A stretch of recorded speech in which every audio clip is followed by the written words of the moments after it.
Okay. Sorry about that. Got a lot going on. Got some stuff behind me that it's just down here. You guys can't see the stuff that I'm working on. Apologies for losing you guys in the first attempt at this live this week or this month. Um, the signal on my laptop once again did not want to cooperate. So try and jump back in down here. Dougie's there. So yeah, if any of you guys that were in there just a few minutes ago before we were cut off, I apologize. It first cut me out from the chat completely, so I couldn't see what you guys were saying, and then kicked me off altogether. So we're back in for the September live stream. Doug's only on for a minute or two. He's at the cottage on vacation, but Dougie's here. And we all know that it's just not a live stream without Doug. So good to see you there. And I'm glad to see that you did get signed up for the SSF that's coming up very, very quickly. Well, what are we, 3 weeks before the SSF starts for the fall?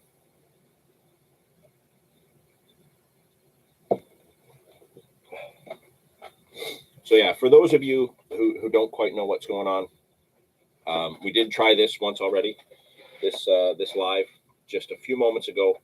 I was upstairs on my laptop. We went on for about 10 minutes, lost my signal completely. But we were talking about kind of how this season has gone for me, and how I really haven't given the proper appreciation to the captures I've had this season, certainly since the spring. I kept kind of dwelling on a lot of blanks, but I'm not blanking more than normal. I'm blanking as I normally would, but I had such a strong spring. I failed to appreciate just how good my season still has been going. And, as we've kind of gotten through the summer and we're now rapidly approaching into the fall, seeing that I've had a lot of captures just the last couple of weeks, certainly last weekend, really, really great session. Nothing of size, but the numbers of hard fighting river fish that I've had on have just been fantastic. And I'm kind of at a loss at this point. I don't know where to do a fall campaign. I've kind of made a point of really limiting how much pre-baiting I'm doing this year, because pre-baiting has caused us some problems in the last couple of years, where people find out where we are and they go and fish on our bait. That's happened to a couple of spots now, the last 2-3 years. So, we get set up to do a campaign, invest a lot of time and a lot of money into bait, going there super early before work, going there after work, sometimes going in the middle of the night. My wife gets home from work sometimes at 1 a.m, and that's when I go out to pre-bait. And over the last couple of years, that's kind of turned out to bite me in the ass. I go to show up and do my actual session, and then there's people all over it. It's not been pleasant. So this year I've made a point of really limiting how much pre-baiting I'm doing, and I think that might be part of why I'm not really appreciating the sessions as much, because those sessions that I've been blanking, I've barely been pre-baiting. So obviously, if I would have done more, I would have likely had better captures, or any captures. For certain, there's a few spots that I haven't caught from this year at all after multiple sessions. But these are spots that typically respond well to pre-bait, and if I'm not doing that, I'm not going to get the results that I've had previous. But a lot of other places where I've still not been pre-baiting, or I show up and put a little bait in, and then 2 hours later I'm all set up and ready to fish. I've been absolutely smashing it. I've been doing really well. So I'm starting to kind of put together a pattern of some places that just do not need pre-bait whatsoever. Other long-standing spots that I didn't think really needed it, but always did it, now I know definitely do need it. So despite really being thrown off with how I've not properly paid attention to how much I should appreciate the captures I've had. Um, the blanks I've had, as much as I thought they were a lot, they really weren't, not out of the ordinary. I have certainly learned a lot this year about my fishing and what adjustments to make. Um, I mentioned previously, so a little bit live that we did just before this, before we were completely cut out, uh, scaling down, completely scaling down on a spot that the normal tactics work on, but they just weren't working for me. Scaling down, literally down to a size 6 hook, German rig, just a bait screw, with a single grain of sinking corn. On a rig about this long, because I'm fishing a river and I want it to stretch out a little bit. Doug, good to see you. Thanks for popping in there. I would never normally fish just this tiny little piece of plastic corn. Maybe if I was stalking, where I can actually see what I'm going after, but fishing in 25 feet of water along a current break, ready to drop off on a big river, never would have put money on it. That's what would have worked. I'd fished, I think, 3 sessions through last week, blanked all 3, but had liners every single time, some hard wax, and I just couldn't hook anything. I went back on the Saturday morning. It is, just so you know. I went back the Saturday morning, scaled everything right down on one rod, and kept my go-tos on the other 2. And I had fish on the scaled down size 6 single grain of corn. And I never would have thought that would have worked, but I had to experiment. I had to try something to get a result, and it worked. Went back to Sunday morning. At that point, I had 2 rods fishing that single grain of corn. Those were the rods that were going. By the time I fished on the Monday, I did 2 rods on the single grain. They were catching. And at one point, I went to 3 grains of single corn, 2 yellow, 1 pink. The yellows were going like crazy. They were the ones that were catching. The pink did not get a bump at all. Despite that, Kevin, fishing 40 yards away, was using pink. He was using orange, all big pop-ups, hook bait, snowman presentations, just doing our normal go-tos. And even red. He had a red pop up on at one point. He was catching, and he was catching bigger fish. But my swim, I could not get a bite on anything larger than, say, 12 mil, 14 mil tops. But it was the little like 8 mil plastic corn and 12 mil pop-ups that were actually doing it for me. So why I had to scale down when he never has, even when he was fishing at different times in the swim I was in, I can't explain it. But when I got out midweek on the even bigger river, I did 1 rod. I only fished 2 rods at this spot because it's a small spot. Fished 1 rod, a 14 mil pop-up, 1 rod, that single grain of plastic corn. Got my fish on the pop-up. So I do still have a little bit of experimenting to do with these smaller baits and smaller hooks, which I'm really not used to, but every fish I had a killer hook hold. The ones I lost weren't lost for anything that I did. They were either stuck in the weeds and came off, or they were just running straight out, turned, and the hook came out. So it's just a matter of the way the hook hold was at that time. But all the other ones that actually came to the net, hook holds were just locked right in, and I was quite impressed.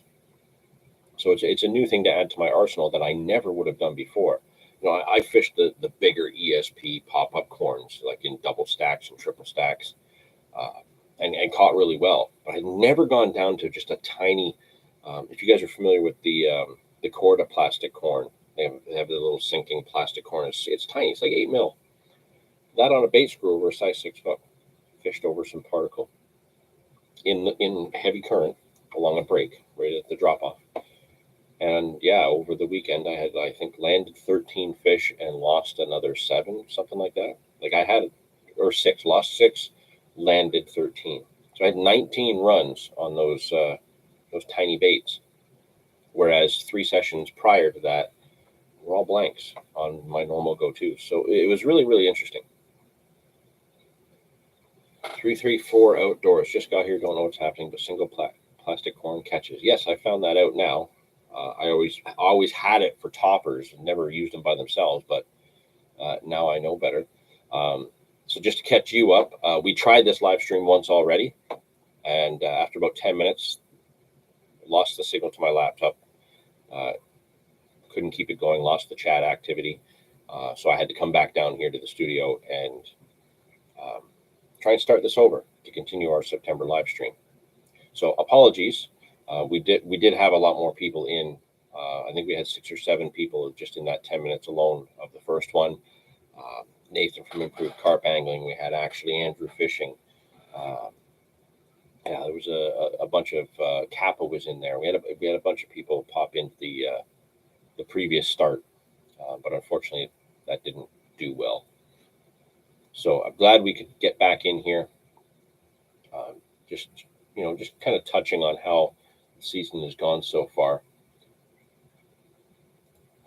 Wow, I got messages and messages and messages everywhere. Just a crazy morning. Like I said, like I said in the previous attempt here, rushing home from work really quick, trying to get on this on time. I apologize, it was late. Then, a little bit of a mess up.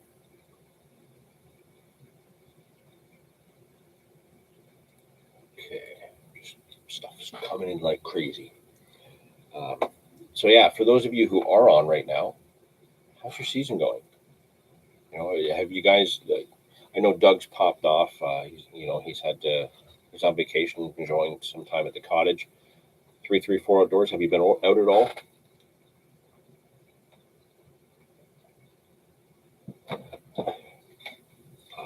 With the heat and stuff like that, I know some people have struggled. I thought I was, but it turns out that I wasn't at all, and I just wasn't really focused enough to show that I was doing as well or better than normal. I just dwelled on the negatives, and I really shouldn't have.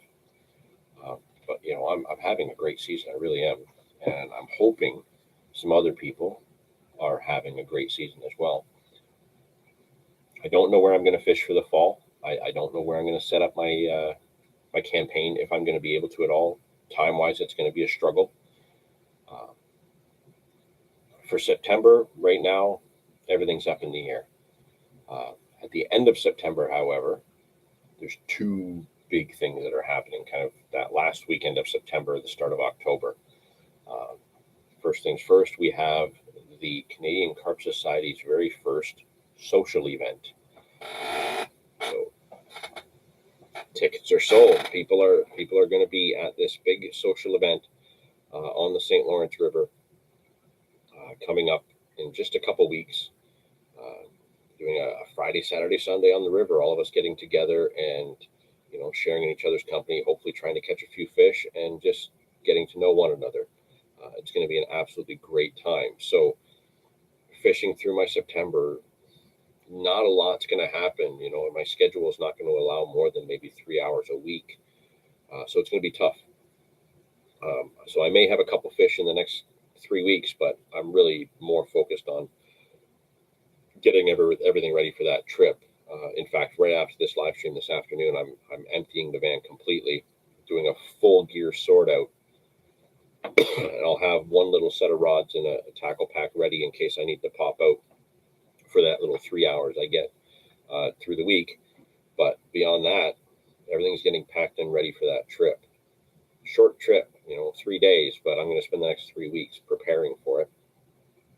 And while we're up there, the third leg of the Canadian Carp Society's SSF event starts from the 1st of October to the 10th. So, Team Savage is ready to go. I know Team Corn Walrus and the Hog Squad are all ready to go. So we're going to be starting that on the St. Lawrence. So there could be some serious captures that come out to kick some of these teams off at the beginning. Then when we get back, I'm back to work. So I don't know if I'm actually going to have any time that week to actually produce something for the team, but we're going to give it a shot. You can't just not sign up, because what if you do have that magical capture? But after that SSF, I really don't know where my fall campaign is going to be, to kind of cover the last half of October, first half of November. I really haven't decided yet. I have a lot of places I can go, but I don't want to pre-bait most of these spots, because just the way things have gone, I don't want other anglers jumping on them. So I need to figure out a spot where I can do a little bit of pre-baiting, but not so much that it's going to negatively impact the wallet if I don't get to fish it and somebody else does. So I'm on the fence. I'm really looking for kind of a private, quiet spot that I can fish by myself. But a lot of those big fish spots are very, very public. A lot of big public parks and big open spaces where I fish is where the bigger fish are. Still haven't caught any carp. My Bafter trip this last weekend and went spearfishing, which is cool, but it dove and special teal season here, so focused on hunting for the moment. Well, at least you're getting an outdoor fix. That's important. Toronto James popping into the chat. Look at that. Good to see you there. I haven't seen Toronto James for quite a while. I haven't fished with him since last September. Almost a full year since we shared the bank. And because of that one session with him, I've actually been implementing tiger nuts into my entire season this year. And a lot of quality fish I've had have been a result of those tiger nuts, all because of hashtag Toronto James. It's good to see you in there, buddy. And I bet you he's excited for the social. I believe you're going to the social, aren't you? So yeah, with the social coming up, the SSF, I've kind of just got my mind focused on getting ready for that. I don't know where I want to fish for the fall. My winter campaign is already planned out, where I'm going to be, what I'm going to do, what tactics, whatnot. So I'm really excited kind of for the winter, but I don't know what to do with the fall. Toronto James, I have a quick question for you. What other species feed on our baits? We do have a number of other species that will feed on the baits that we're putting out there. Yet, still with our tactics, it's incredibly limited with how many of those species will actually catch. My spot today had lots of bubbling over a lot of bait. Okay, so what I can tell you, maize, hemp, and tigers. Okay, so obviously we know carp are going to be all over our bait. We know that. But we do have a number of other species like suckers, sheephead to a certain extent, and catfish. All of these fish will eat what we're putting out. They'll eat the tiger nuts. They'll eat the maize. They'll eat the hemp seed. I actually had, I think about a month ago now, Dave and I were on a session that we were blanking hardcore. The carp were jumping all over the place. We couldn't get them. And I caught a sheephead on a pineapple pop-up over the bait, which was a first for me, but it can happen. So a lot of times you can get suckers digging into the silt. They may not necessarily be feeding on the bait, but they're going to be feeding around the bait, because that bait's going to draw in other things. The bait's going to draw in smaller bait fish, sculpins, gobies, minnows, other insects, snails. And you're going to have a lot of these other species that are going to come in. Tim, buffalo, yes, we have buffalo that will come in and fish on these, feed on our baits. And when it comes down to it, you got suckers, you got buffalo, sheephead. They've got relatively small mouths. Our rigs aren't really designed to go into their mouths the same way they are carps. Catfish, they got a mouth like this, but still somehow they can get away with it. So if you're saying there's definitely no carp there, I would say you've probably got a number of those other species poking around, not just to feed on your bait, but to feed on what your bait is attracting, like insect and crustacean wise. I've had a couple of spots that I did put a little bait up that I was fishing by myself, kind of out of the way spots that people would not normally target. And I literally put some in the margin because I noticed fish were swimming under my rod tips and feeding right at my feet. And in the hours of darkness, I would quickly shine the flashlight over the bait and see, a dozen crayfish and a whole bunch of like minnows and gobies just pecking at all the bits, and then suckers and sheephead would come through,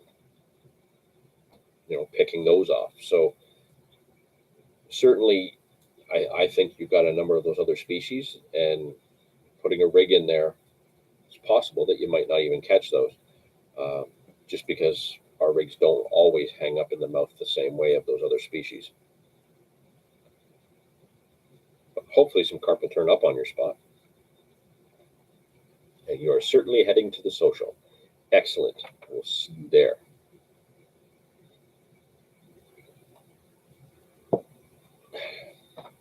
Might blank up on the St. Lawrence. I have yet to blank on any trips that I've had there. But my focus really isn't so much to fish. I'm having lines in, but the social part is the focus. For those of you who are a member of the Canadian Carp Society and are familiar with CCS TV, we're going to have some cameras ripping around during that social to put together a little bit of a clip for CCS TV. Episode 4 of CCS TV will be available to members very soon, probably right after the fall SSF. Normally it would be right at the start of October, but with the social, with the SSF, timing is just going to be difficult. I have a lot of other stuff I have to edit before I can finish that. So for members that are watching now, CCS TV will be about mid-October, but that will be the final episode for this season. And season 2 is already in the works and will be ready in January. Now, I do have a note here that luckily I see now. I forgot to take it upstairs with me when we first started this live and tried to get it to go the first time. Last month, so in August, I apologize, I don't remember who it was that said it, but there was some mention about possibly at some point starting a Patreon to try and help out with, getting camera equipment, batteries, stuff like that, to try and help keep the channel going. Because as I have mentioned a couple of times now, I do want to change some things up and kind of mix up the format a little bit, just to make it a little bit more fun to keep taking the camera out, but also at the same time put a little bit more effort into making the kind of quality content that I want. I love doing the blogs and I love doing these lives, but I'm not really getting the fulfillment out of what I'm doing because it's not what I fully intended for the channel to be. So for next year, we are changing up the channel a little bit. Dave and I have been talking and emailing back and forth quite a bit to try and generate some ideas about how we're going to put some new content on the channel.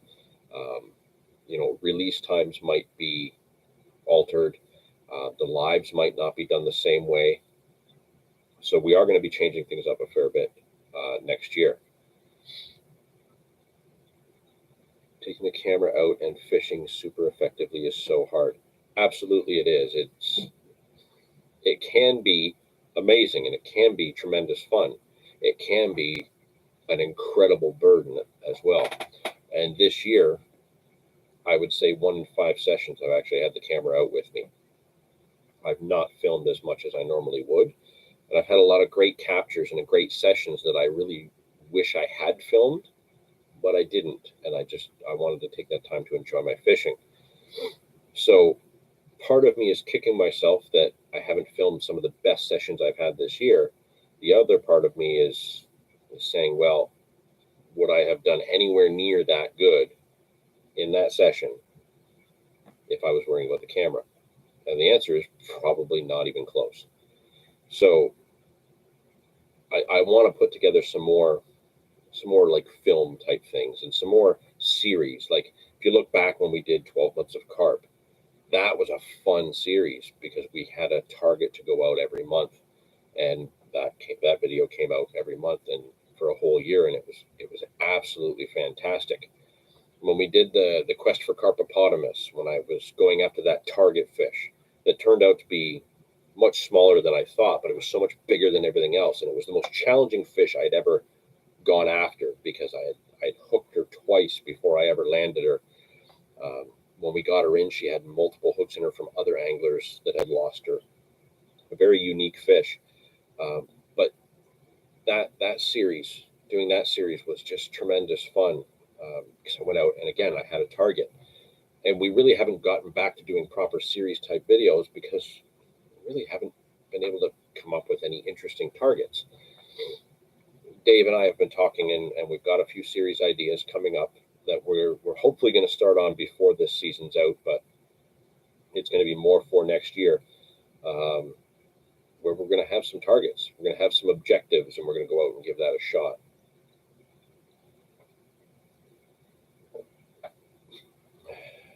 James, I've started taking little bits of footage of things around me. Lots of fun. Absolutely, it can be tremendous fun.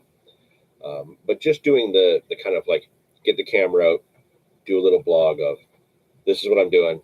These are the fish I've caught. This is the tactic. Didn't go the way I planned, or it did go the way I planned. The end. I've done a lot of those, and they're not as fun as they were early on. We're very rapidly approaching 300 videos on the channel. I think I mapped it out, and if we stick with the current schedule that we're doing, by March we're going to hit our 300th video on the channel, and that's a big milestone for me. I'm really excited. I never thought that we would get that far. I never thought we'd be going 9 years almost. We're at 8.5 years now, and it's the idea of just kind of doing a proper film where I have an objective and I go out and try to achieve that. That's a big thing that I want to try and put a bit more effort into, and I want to shoot it better. I want to film it in a better way where it's more like a film and less like a blog. I want to get more of my friends involved. Dave does some amazing videos for the channel, both for carp and for trout, and I would like to have him doing some more content, or at least keeping up with the same amount that he's doing, because I really enjoy watching the videos that he's in.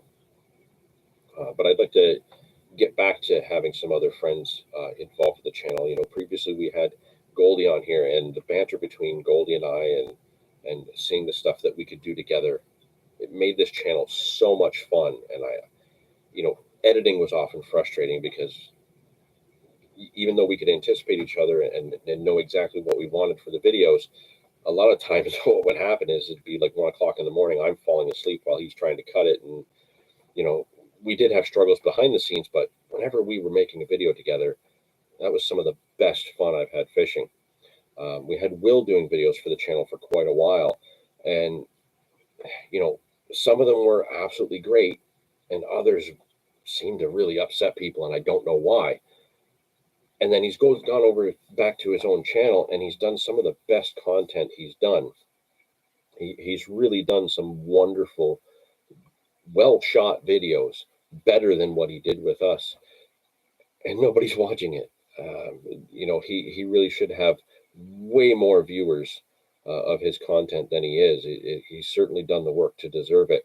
So yeah, coming in next year, I'd really like to make some change-ups, and like I said, Dave and I are working on a few things to kind of really kick that off. I want to get a few more people involved to try and build the channel up more the way I originally intended it to be, but also giving me a little bit more time to fish for just myself, so that I'm not worried about taking the camera out every single time. That target series was what got me watching your channel, hiding behind a tree with your Tim Hortons cup. I hid behind that tree a lot. That fish, man, I've mentioned it in some of the podcasts we've done. I think I've talked about it in the lives. I know I've talked to a lot of people in person. That fish, the big girl, man, hiding behind that tree was the best way I could actually observe her clearly, and to watch her eye move around as she looked at what baits I had on there, analyzing the order in which she would come through. when she would stay out of the way and let the other fish come through and clean up certain things around the trap. It was, I know Paul Ferrito and I like to argue about whether or not fish are capable of critical thinking, but you gotta think, like, there's a certain level of instinct and evolution that comes into play when fish are used to being, pursued in some way. That fish, like I said, when I landed her, she had two other hooks in her that she had broken off from other anglers. So she was used to traps and obviously had fallen for a number of them. It was interesting. Shooting that was incredibly fun. And we actually shot that at the same time we were shooting the 12 months of carp. So we were doing two series plus all of our regular blogs all at the same time over that 2-year span. And like I said, it was some of the best fun that we've had doing this. And we've lost that, in my opinion, on the channel. That same level of excitement is what I'm missing in doing what we're doing. So for the 2023 season, yeah, we're definitely going to change the channel up a bit to try and make it more exciting for me and hopefully more entertaining for you. YouTube channels will become a wonderful way of tracking trends over time. I love going back and looking at older ones. Absolutely. Targeting specific fish is such a fun way of fishing. Very hard to do here as not many resident fish. Yeah, so a place like the Park Lake, I can actually target some of those fish as long as people don't go in and take them, which is what's happened previously. Some fish that I had named, like, Stumpy, the barrel, that big round one that was there, the one that Dave and Goldie had a couple times each, the one they called Quasimodo. We haven't seen any of those fish, and a number of those bigger 18 fish are just gone. There's a new one there. There's definitely a big one that I think is 30 plus, and I've seen it. Saw it last year for the first time, and it was definitively bigger than the other ones that I had seen there previously. And then I saw it again this year, right before my challenge against Sean during the challenge series with the CCS, and I hooked it, on camera. And I believe, yeah, we've already put that video out. That big one was on my list, and I've not been back to the Park Lake since that challenge session. I drove by there actually today on my way home. It's very, very thick, weeded up. But I think that fish stays in a certain area. So I do need to get back there. Time is just not on my side right now. So yeah, I'm happy that I do have one place that I can go catch target fish. But yeah, absolutely, James. It's so hard in most of our places because some of these fish might get caught once. Just fishing the Niagara River, just a few blocks away from here. Yes, I've had one really big fish 3 years apart, caught it twice, which blew my mind. But half those other fish, I could hook it, land it, put it back. It could swim across to the United States on the other side of that river, and no Canadian angler will ever see it again. It could swim out in the middle, swim around Navy Island or any of those other islands on the river, and never see a hook ever again. It's entirely possible. So yeah, having target fish is very, very difficult here. But yeah, we're gonna make some adjustments. We're gonna change things up. And one of the things, I think I touched on it just a little while ago. Last month, while we were discussing all these changes, somebody had asked if we were going to do a Patreon, and I don't know enough about it. I haven't looked in enough about it, but I know kind of what they are, and I know a lot of people do use them. The reason I haven't started a Patreon is because you want to make sure you have some extra content for the people that are actually committing that donation to you every month. You need to make sure that those people that are showing you that extra level of support are getting something extra in return. And I'm a firm believer that is incredibly important. I'm not just going to say, hey, here's a Patreon. Just give me what you can. That's just not right. I don't currently have the time to do that extra. So I'm hoping that next year, while we change things up and it opens up a little bit more time for me to do a little bit more of my own personal fishing, it'll also help me create some of that extra content. So perhaps next year we'll start the Patreon, because some people both here in the chat, in the live streams, and messaging on Instagram and stuff. Some people have mentioned that that's something that they'd like to assist with. With that said, there are currently 2 other ways that if you want to, share a donation, or commit that, that little bit of financial help to put towards camera equipment, batteries, things like that, to help this channel continue to go on, and make it a little easier on my wallet, which would be greatly appreciated. There is currently 2 ways you can go about it. Right now, in our live streams that we do every month, if you look down at the bottom below the chat, there is a $ there, and that's for super chats. So you can actually donate right through that button in the live. It will show up with how much you've put in, and it puts your comment very visible, so that if there's a certain comment you wanted me to read or a question you wanted me to answer, sometimes our chat, can get really busy. Sometimes it's very slow, depends on how many people we have. But we actually get people in our chats talking to each other, not even me. They're actually just having their own discussions. And sometimes I miss what's going on in there, and doing a super chat, it ties it to your comment, and it helps kind of put a spotlight on it for me to first thank you and show appreciation for your support, but also then be directly connected to your question. So that is one thing that, for those that want to help with that, can do. The other thing you can do is any of the other videos in our video library. Like I said, almost 300 at this point. We're like, I think we're somewhere around 270 or 280, something like that. When you're looking at those videos, you can actually see at the right below the screen. Let me see if I can just I'm gonna try and bring one up. Just bear with me 1 second here.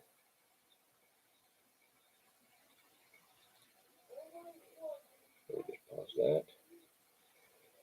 So when you're watching any other video on YouTube, not just my channel, but many other channels, you've got the title right below the playhead, and you've got your like and dislike option, your share, your download. Then there's this little heart with a $ that says thanks.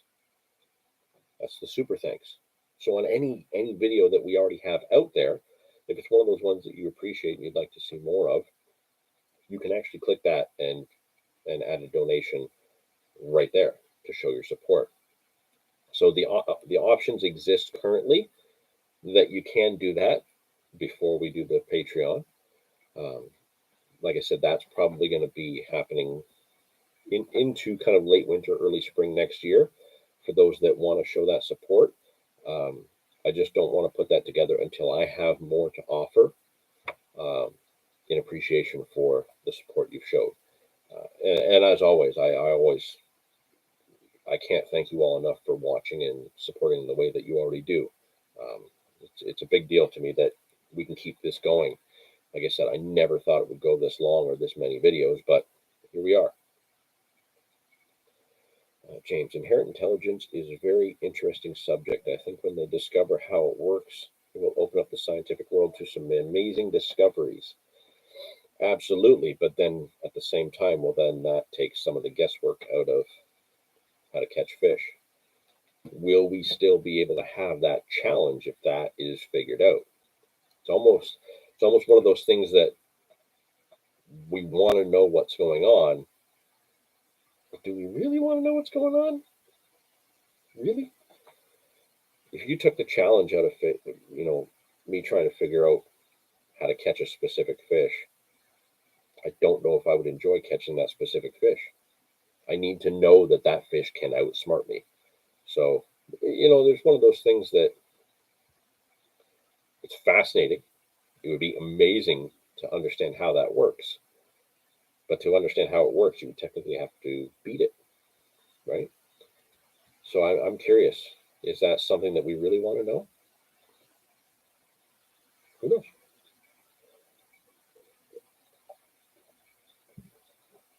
Man, that is a good beer. James, how's your season been so far? You had much in the way of captures this year? I know you've been out.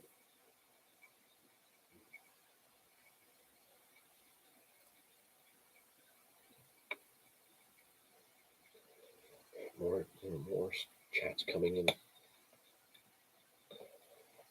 I see that Monster Carp Tackle is kind of giving us I think that's a wave there. It's hard to see on my screen. Good to see Dave popping in. Kind of funny that he popped in as I was talking about him. I'll probably call him and harass him at work today, just so that he doesn't have to do his work.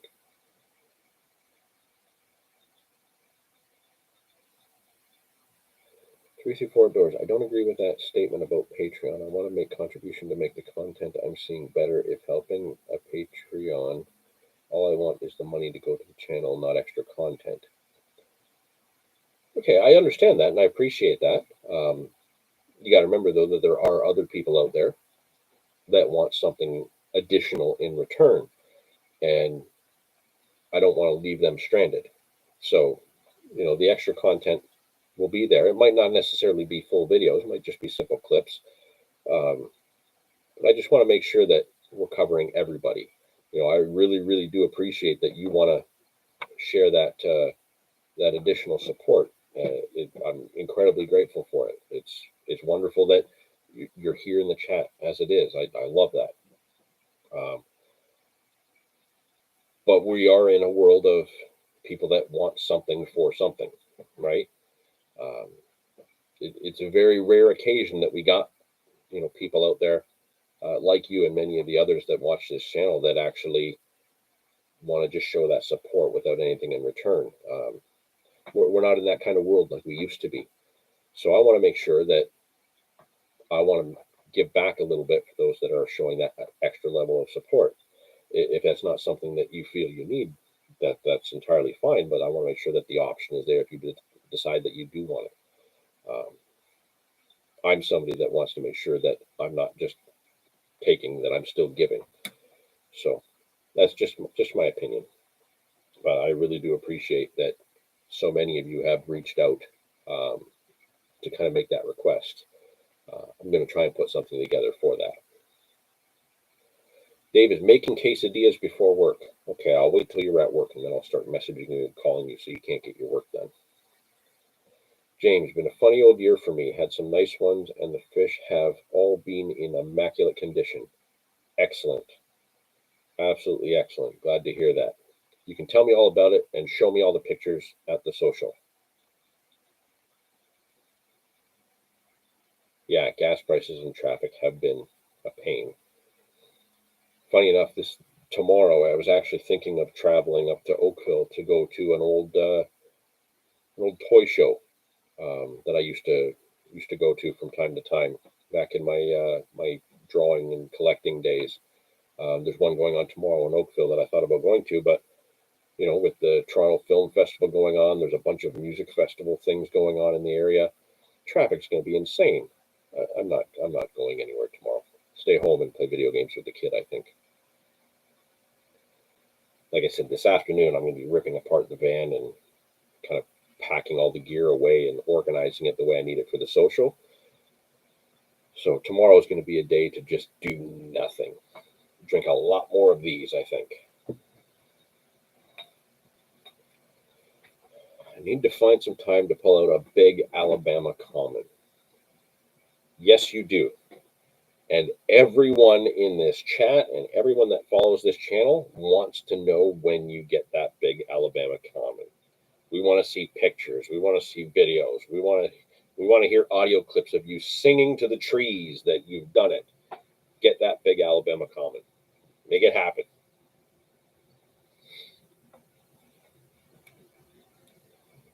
That's another thing. I know I've mentioned it before, but I want to mention it again. For those of you that, you're longtime followers of the channel, we have a lot of subscribers. I think we have almost 1,700 subscribers on the channel. And we have an incredible number of viewers that aren't subscribers that still watch the content. For any of you watching out there that are, regular watchers of what we're doing here at the Anglerphiles, when you guys have that special capture, shoot me a message. Drop me a message on the Facebook page or on Instagram. I would love to repost that capture for you.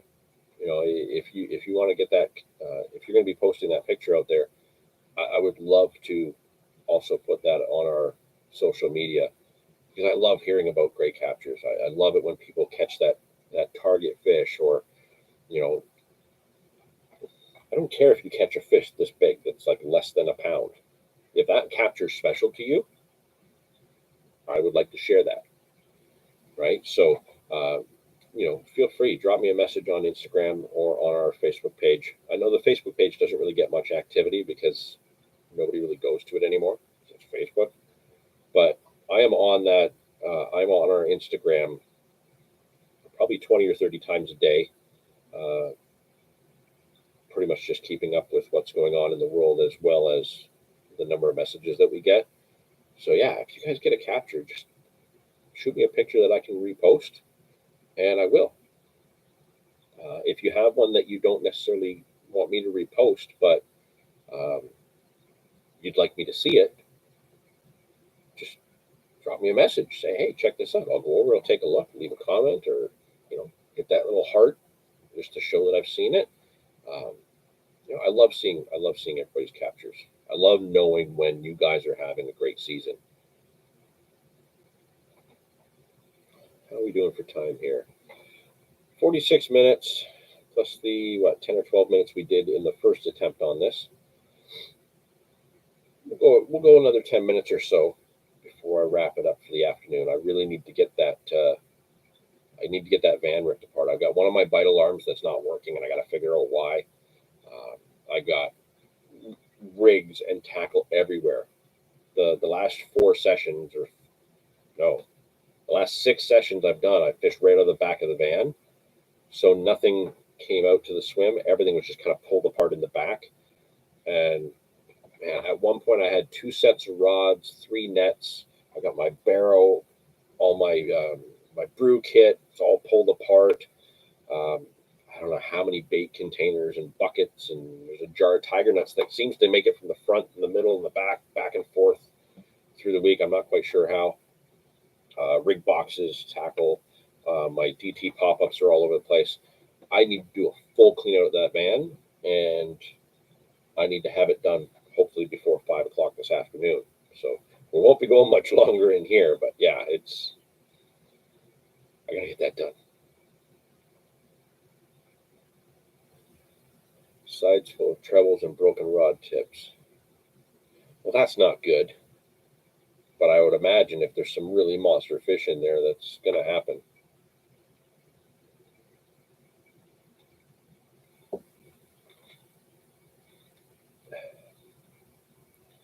But again, all of you, thank you so much for um, hopefully dealing with our little mix-up this just a little while ago as we tried to get this started.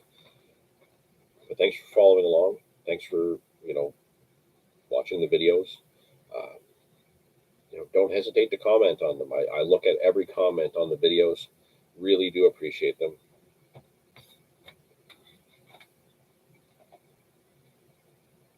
Seeing as you like bird watching, I sent you a pic of the only bird that came into the decoys this morning, a black-bellied whistling duck. Black-bellied whistling duck. I've never heard of that.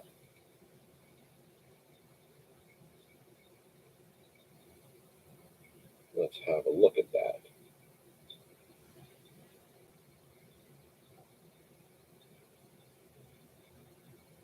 Well, that's interesting. I know it's hard for you guys to see, but there's the picture of it. Oh, catching the bright light. Damn it. Oh man. It was like it was gonna show you. I can't block that light. Sorry. That's a neat looking duck. Never seen one of those before. Sorry, John, have to roll. Bye, Dave. I'll harass you later. Thanks for jumping in. Yeah, that's cool. Obviously, I'm not in that part of the world. I may never see a duck like that ever. Uh, that's neat.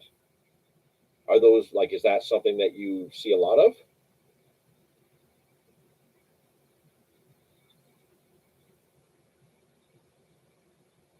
Look at that.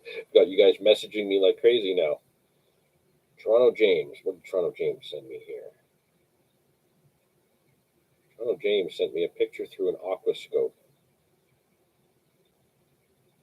I can see the reflection of your bucket hat and your phone in the light part of that. That's a big spread of bait.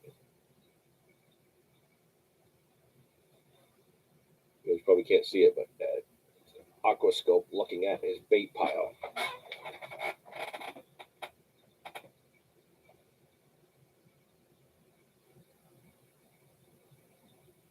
So what is it you want me to tell you what it is? I can see your reflection and I can see some water in the Aquascope and I can see what looks like a bait pile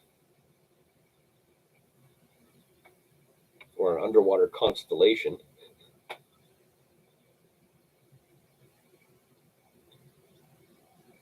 Is there anything else in there that I'm supposed to be looking for? I'm zooming around, but it's hard to see. In the bottom right corner of that Aquascope, it actually looks like potentially your lead on the bottom as well.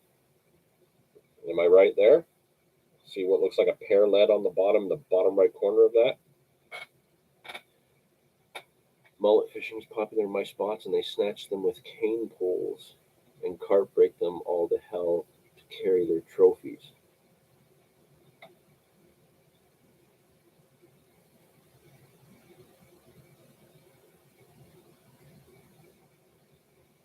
Huh. Yeah, definitely a different part of the world.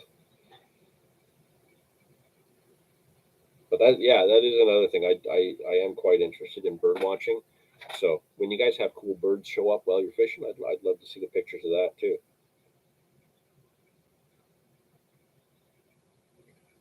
Yeah, James, that it looks like you got a nice rock up in the top right corner, kind of giving some structure to your bait pile. It definitely looks like your lead on the bottom, in the bottom right corner. They moved in 3 years ago here and are spreading like wildfire. That those ducks or the mullet?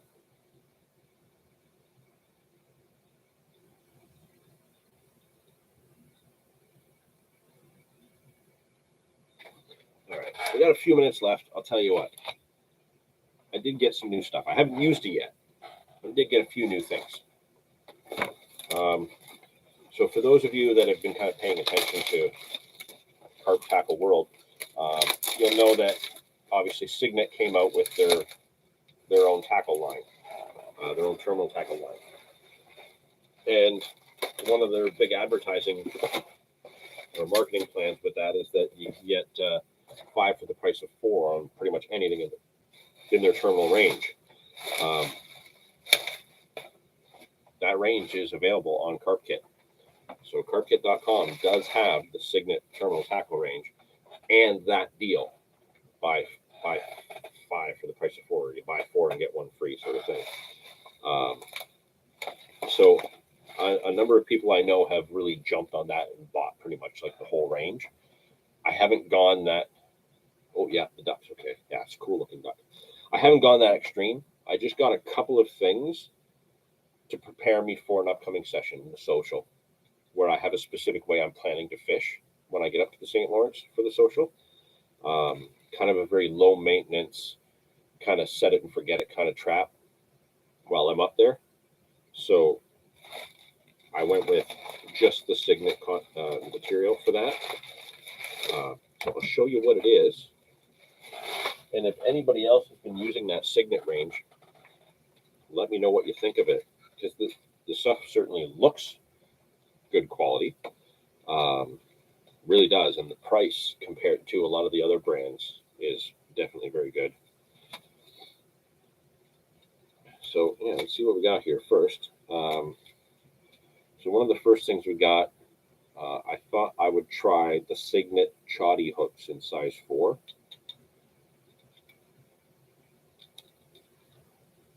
It's probably not going to focus because it's webcam.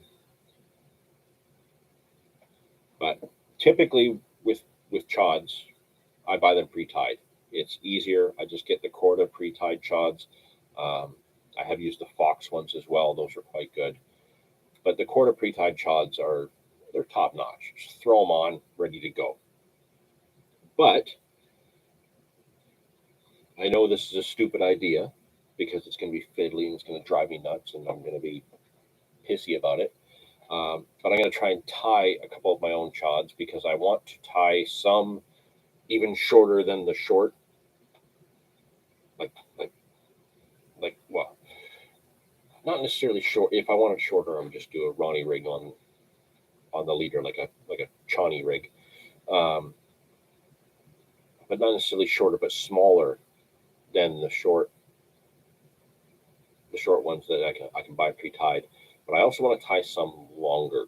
The long pre tied chods are about like that. They're quite long, but there's a couple of cases where I've been using my chods in very weedy areas, and if they were just that little bit longer, they would stick out a little bit better.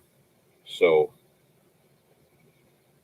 I'm kind of bordering on like a chod rigged zig with what I'm thinking.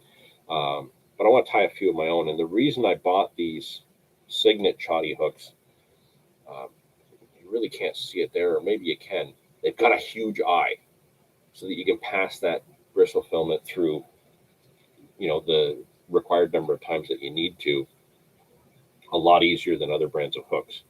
So that's why I got these. Is they've got that huge eye that I think is going to make a difference. Zane's up there playing video games, catching Pokemon. He's freaking out right now, so he must have caught something really cool. Um, Now, obviously, I use the German rig a ton. Bait screws are kind of my go-to, and I've been using the Corda hook beads. I think I had some Hobo Armor ones, which are absolutely identical to the Corda ones. It's just one's got a Corda stamp, one doesn't, but they are the exact same hook beads. Um, Using the cheap ones off of Wish, it's just a piece of rubber on the hook. They all pretty much do the same job. But as part of this deal, you could get a pack of 50 hook beads in the Signet range. So I grabbed 2 packs so that I don't run out of these quite as much. So I got some hook beads. Those of you guys that have been following along throughout the course of this year will know that I got some of the Avid PVA bag stems, kind of last fall or the end of last year or beginning of this year. Used them in some of my earlier sessions, and I absolutely love those. Absolutely love those free fishing solid bags. I really, really do. Signet has some as well. Now they're slightly different with the way that you tie onto them up here. Um, these are just the ring swivel ones, not the quick link, because I need to start using some more. I don't have to keep using an anti-tangle sleeve. I want to just be able to loop right onto the swivel. Um, so I just got a few more PVA bag stems because I use solid bags a lot in my fishing, and I needed them. I think I have 3 of the Avid ones left, and I only know where one of them are.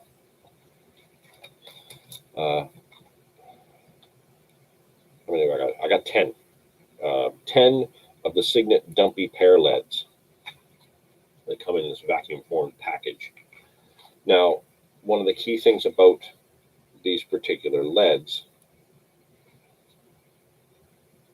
let's see if I can actually get a look at it, is that they're not. It's not a swivel.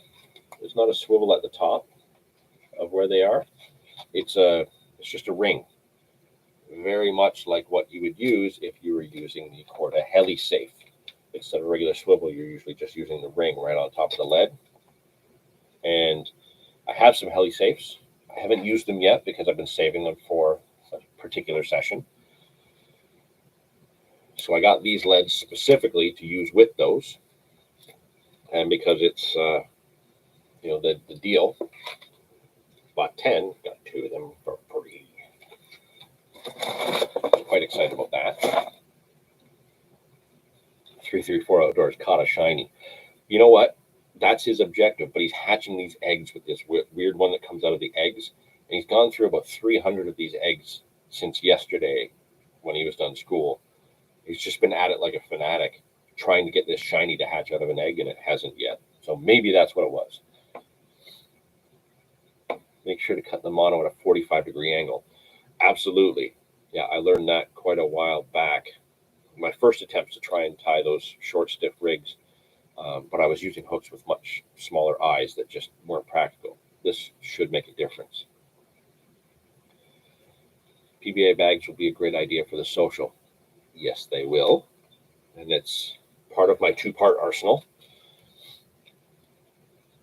Don't be pears when I see in the mirror every day. Don't we all? I might look like a muscular, buff dude from here up, but from here down, different story. So one of the don't be pear. Wow.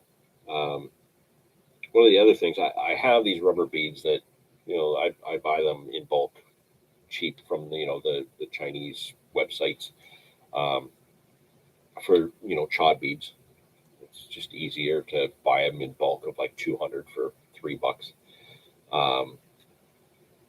Signet has a bunch of different types of beads, but this one is a hellebore bead. It's got a much larger bore in the center. You can kind of see it there. I have these little things you slide on the line that these should slide over perfectly. Kind of like some of those other HeliSafe bead setups. But this is kind of made from a few other components. Instead of me just like popping a hole through the opposite side of the bead and sliding it on like I normally do, this will save me a little bit of that trouble, I'm hoping. So I grabbed those. And then the 25-pound Signet Floral Link. Yes, I'm going to be fishing chodies at the social. When I was up there last year for the YouTubers, bloggers, social match, that event right there, I fished 4 or 5 different rigs over the course of the few days we were there. And it was the chod rig on my right-hand rod, fished over a bed of boilies in thick weeds. My chod rig got me all 4 of my bites, and all 4 of those fish came to the net, which included the biggest fish of the trip for us all. It was just over 22 pounds, 22 and change or something like that. I'm still going to be fishing braid as my main line, but a floral leader, something that's going to sink well, but also be invisible laying across those weeds, I think will get me more bites. So I kind of bought this little order of the Signet tackle line specifically for the social to set up kind of my own custom little chod setup that I'm hoping to do. That is my game plan. I may only fish 2 rods at the social just to help with the limited space we'll have, the amount of anglers that are going to be there. But 2 chods on a spot, I think, is probably the best way I can go about doing this session, given my previous experiences on the St. Lawrence. I've never fished the same swim twice in my 4 or 5 trips up there now. Never fished the same place twice, and in every one of those swims that I've fished, I've caught on the chod rig. Last year being the only rig that I caught on. Excuse me. What's that? Oh, you feel trapped? Here, let me help you. So yeah, I'm gonna be fishing. My objective is to fish 2 chods on a spot while I'm up there for the social coming up with the CCS. But then on top of that, as James puts it, wow, I made a mess of that. The PBA bag stems, solid bags will be tied up and ready, because if we're going to be fishing a very weedy area, if it gets to a point where I actually have some clear spots, maybe close in, if the wind is a problem like it was last year, if I have some closer spots that are a little bit clear, I can drop a solid bag in those and hopefully get a fish. So yeah, my 2-part plan is chods and solids. That's my tactic for going up there. I put it out there now. Everybody knows. Please don't copy me. I'm sure that it's going to be a winning tactic. We'll see when we get there. James, I'm taking my boat to the social. Oh, he may fall in. Let's see. 3 4 doors. I went through 1,500 before my first competitive shiny. Oh my god. I don't even play the Pokemon games anymore. I kind of, without Goldie around, it's just not as fun. HMS Munga will be taking to the water. What a wicked name for a boat. I'll try not to fall in. Yeah. The last time I fished with James, he went in a boat and he fell in. Not only did he fall in, but he drove the motor over all 3 of Kevin's rods and wrapped them up in the propeller. Then he fell in. Man, it was already an amazingly fun day that we had that day, but that was kind of a neat little cap off. Yeah, that was amusing. What a great day, though. We had some great captures that day. We had a lot of fun. 3 of us hitting a spot for the very first time that none of us had fished before, and all of us caught fish. And I think James had the biggest fish. It was like 24, 25 pounds that day, right at the end of the day. Learned a lot that session. I really, really did enjoy it, and it was a great time. And there were laughs. There's lots of laughs. So yeah, coming up for the social, I've kind of got a game plan. That's the new gear that I'm going to be testing out and trying. You can get that Signet line of tackle at Carp Kit right now. Pop over there and buy some stuff. He's also got the new DT Baits Take 4 pop-ups. So some of you may have seen earlier in the season, I was using the Take 4. It's like a little stack of 4 different types of DT Baits wafters. Well, now available on Carp Kit is the DT Baits pop-ups. So they're just little like 12 mil pop-ups, but 4 different types in one little pack. So I know a lot of people were kind of late spring, early summer were asking me about where they can get some smaller hook baits. There's a prime example. You can definitely get the Take 4 pack. You get 4 different types for a good price, and then you've got your small hook baits. I don't have that one yet because I'm still using the dumbbell wafters, the Take 4 dumbbell wafters. But my next bait order is going in very, very soon. So I will be getting some more boilies and those pop-ups. See you soon, John. Take care. Toronto, James, great as always to see you in there, and I will see you in a few weeks on the St. Lawrence. We've now just gone over an hour. Again, thoroughly appreciate all of you being here and continuing the chat. Sorry that we had the mix-up at the start, but we had a little bit to talk about. Thanks for sending me the picture of that duck lane, and that's a neat looking bird. I'm going to look that up some more. But I have a van full of gear. It looks like a bomb went off in a tackle shop in my van. I need to get that cleaned up, and I only have about 2 hours to get it done. So I'm going to get started on that, and we will see you all for the next live in October, and it will be the weekend after we get back from. It'll be the weekend after the SSF. So I think you know what? Let me bring up my calendar because now I forget.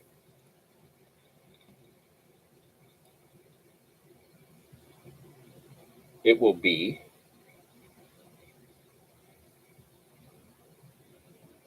the 8th. So that is Thanksgiving weekend. So Saturday the 8th will be the next live stream. Sadly, I will not be able to do it from the bank because I work that day. However, if I end up getting the full weekend off and I can get on the bank, we'll do the live from the bank that day. I'll try my best. So, yes, we will see you October 8th for the next live stream. Until then, again, thank you so much for jumping in, and we appreciate it. Just, fantastic. Wow. 334 Outdoors just used a super chat there. Keep up the good work. Here's a tenner. Man, thank you so much. Really, really do appreciate it. And, for those of you who are still on, you can see how that pops up in the chat. It's like a big beacon to get my attention. So if we do have one of those busy chat days in the next one in October, um, certainly that is an option to both show support and help direct me to your question or your comment.